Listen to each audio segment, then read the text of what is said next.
He said, sometimes there's value in doing the hard thing. And that really kind of stuck with me, that's very true. There's value in doing the hard thing.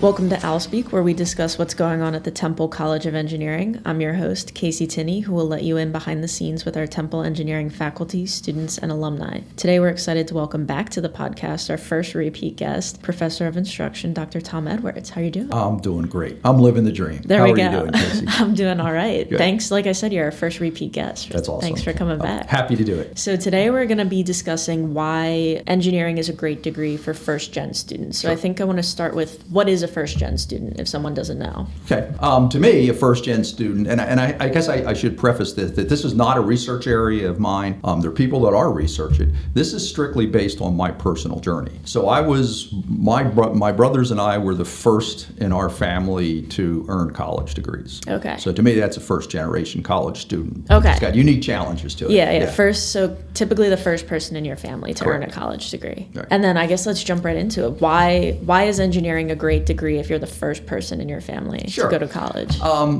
Engineering, when you're 17 years old, or at least when I was 17 years old, you really don't understand what engineering is. Yeah.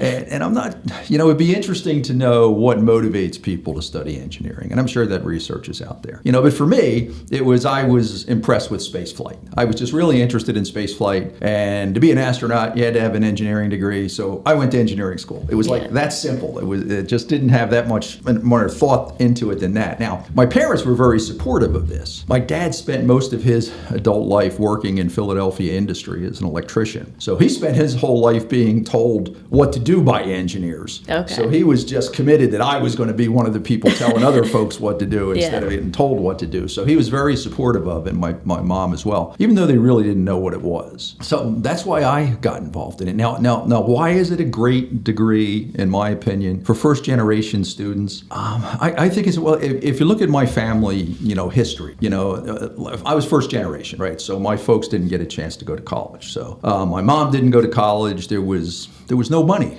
for her to go to college. My grandfather actually delivered milk for a living back when that was a thing. And so it was all he could do to raise 7 children in a little row home up in the Olney neighborhood of North Philadelphia. So there's no college tuition money. My dad stopped going to school in 10th grade because he was not going to go to class. I've never said this publicly before. He was not going to go to class without wearing shoes. He was embarrassed. So this is a situation that is inconceivable to us in today's world, at least here in America. But this was the reality of Appalachian Kentucky during the Great Depression. So his education stopped at 10th grade. My life, after earning the engineering degree, just the synopsis of the things I did because of that engineering degree. I designed rockets that flew in space. I designed a system to protect U.S. Navy ships against missile attack. I did failure investigation of spacecraft that were lost around Mars, around Martian orbit. Wow. And I ran a company. I was the general manager of a New York Stock Exchange listed company that built large air pollution control installations. And now I've got this job, where I'm, helping the next generation of engineers start their career. So you think about my parents' life, and you think about my life, and so this first degree that I earned, the Bachelor of Science in Engineering, this really changed my life, as a first-gen student. Before I earned that degree, right, I'm just another knucklehead from Northeast Philadelphia, where I grew up there.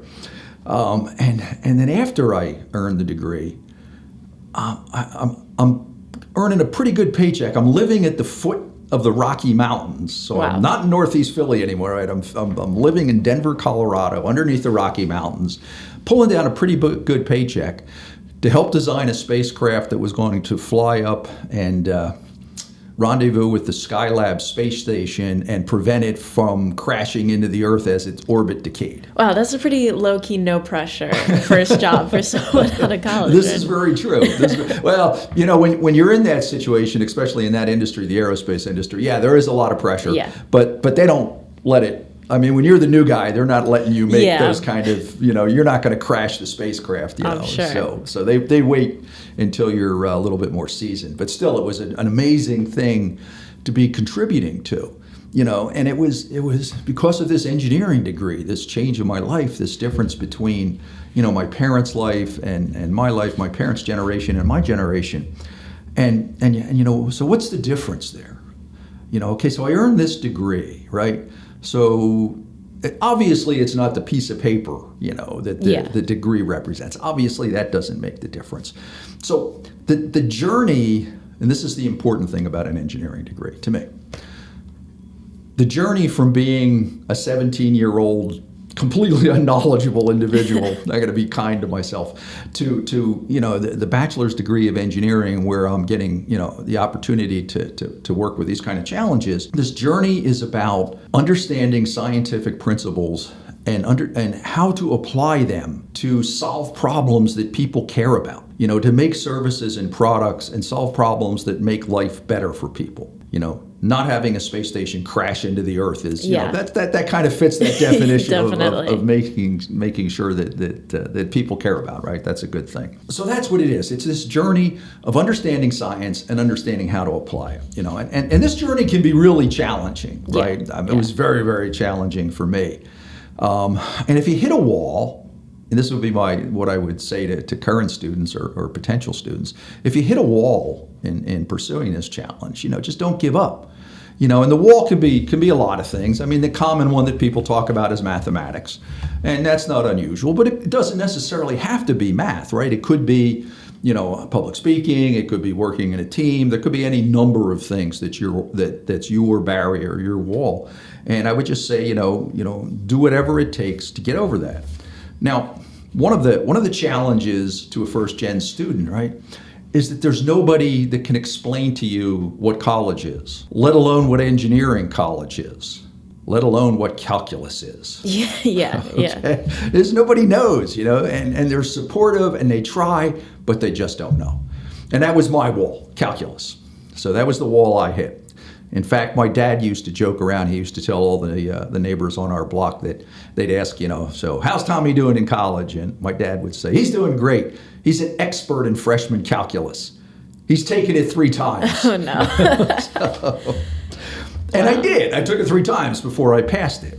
But I did pass it. Yeah. And so that was my wall that I had to get over. So how did I get over that wall? How did I get over that barrier? So a couple of things. The first thing I did was I started hanging out with the students that got good grades instead of the other knuckleheads. Yeah. So that was really important. And what I found out when I started doing that, I found out that they weren't working any harder than me, because I was working pretty hard. They were just working smarter. I had this strange idea. I had this weird idea that if I could holistically understand the principles of mathematics, I should be able to apply it. Well, that's not how it works. You can't learn math that way, right? So math is about practice, practice. And it's like learning to play a musical instrument or sports. You think of, I'm a little bit of a jazz head. You think of Miles Davis, right? Really, really talented and influential, right? He changed the course of 20th century music. He contributed to changing the course 3 times, with bebop jazz and cool jazz and fusion jazz. I mean, it was enormously influential. And one of the great quotes in an interview that I remember is he said, "I am not an accident. Yeah. I became me on purpose." He had to, and I'm paraphrasing now. The "I am not an accident" is a direct quote. The rest of it's paraphrasing. Okay. He had to find a way to practice that worked for him and then dedicate himself to practice that way. Yeah. Or sports. In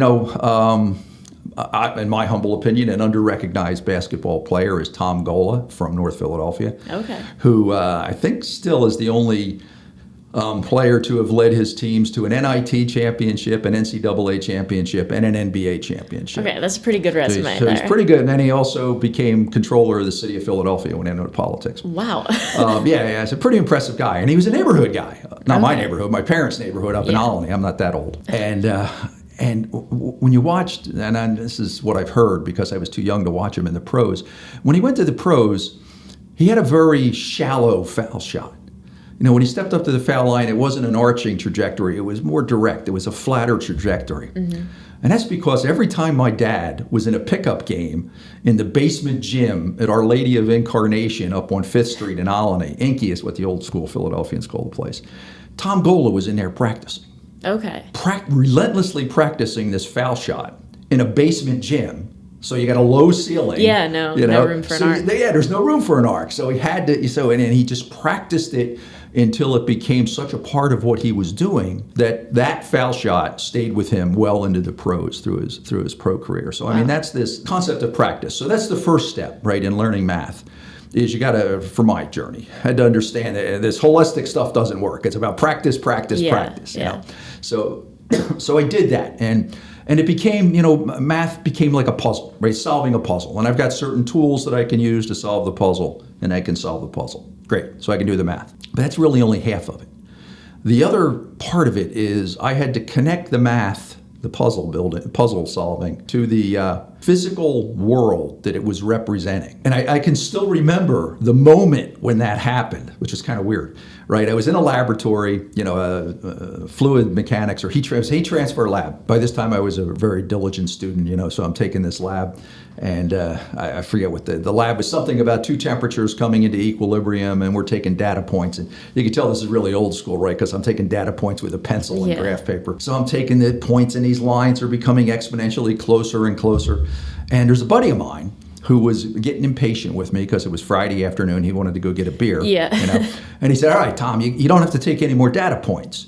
You've proven that the rate of heat transfer is driven by the difference in temperature, not by the difference in time. And it was like I could almost feel it click into place. It was like, oh, is that what I'm proving? I didn't even know what I was proving. So, and I made that connection from solving the math puzzle to its representation in the physical world. And then after that, it was just a matter of time after that, engineering work. Now, I'm sure that a lot of my student peers, people that I was, students with at this university, they came to the university with that understanding. Yeah. That's great. More power to them. I think that's awesome. It wasn't my case, right? I had to work for it. And, I had to get to that point where everything fell into place, where I understood it.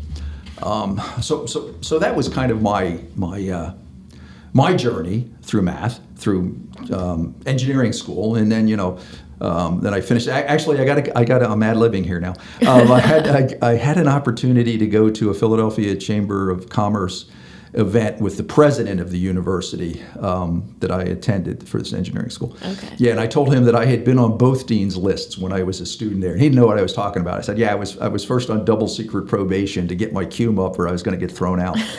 And then I was on, after I went through this journey and figured it out, and I actually dropped out of college and went to night school and took calculus at night school. It was part of this whole journey. And when I figured it out, then I became I was on the dean's list that you want to be on. Yeah, the good one. So the good one. I was on the right dean's list after that. But that's this journey, right? And again, some people probably come into engineering school with that understanding. But if you don't, it doesn't mean you can't gain it. Yeah. Okay. So, and that's what I try to tell students when I get the opportunity to talk to high school students. And I was at a back to school night a couple years ago, and I did my song and dance.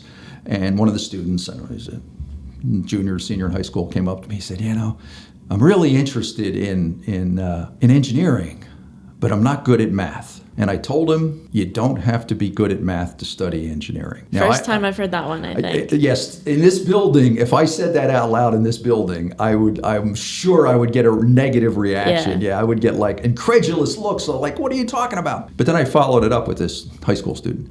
I said, you don't have to be good at math. It's not only you have to get good at math, you have to be willing to do the work to get good at math. That's what's required to study engineering. I was at another career night, a separate one, and I was backstage talking to one of the other speakers, and a very accomplished individual, actually, a retired astronaut, actually. Wow. Yeah, he's a pretty cool guy. And we were trading stories about the challenges we both faced in engineering school. He said, sometimes there's value in doing the hard thing. Yeah. And that really kind of stuck with me, that's very true. There's value in doing the hard thing, right? So I would wrap up my story here about in calculus and the journey of engineering with like two thoughts, right? If you're good at math and you're interested in engineering, you've got a real gift. And you should grab that and run with that gift as far as it will take you. Now, if you're interested in engineering and you're not good at math, you also have been given a gift. You've been given the gift, the dubious gift. No, it is a gift. You have been given the gift to do the hard thing, to get good at math. And you know what? And that gift may actually take you further.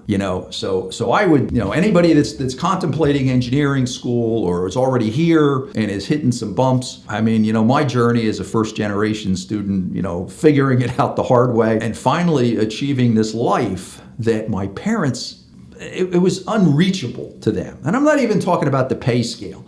I'm talking about what I was able to become involved with, how I was able to contribute to the world around me that my parents couldn't, never had that opportunity. That's the real, and the money's also important, obviously, the salary, but I don't even think that's the big thing. Right? Yeah. That's not the big thing. So that journey to me, is very personal, very, very important. And if somebody else is thinking about following that journey, go for it. Make it happen. Do whatever it takes. And when you hit that barrier, if you don't hit a barrier, more power to you. Yeah. I really do. Everybody that listens to this, that studies engineering, I sincerely hope that you do not hit a barrier. If you do, find a way over it. Whatever it takes. Talk to your faculty. If you're here at Temple, the third floor, our advisory people do a great job. If you're here at Temple, come up to the 9th floor and talk to me, right? Okay, I can't get you over your barrier. Only you can do the work to do that. But I'll make you feel better about yourself by telling you all the dumb stuff I did when I was trying to get through this challenge, So that would be kind of my closing to wrap up that whole story of first generation student, the adventures of a first generation engineering student. What is your advice to students when they get here and it can be overwhelming for first gen students? Where should they seek out these resources, other than yourself on the 9th floor, like right. You said?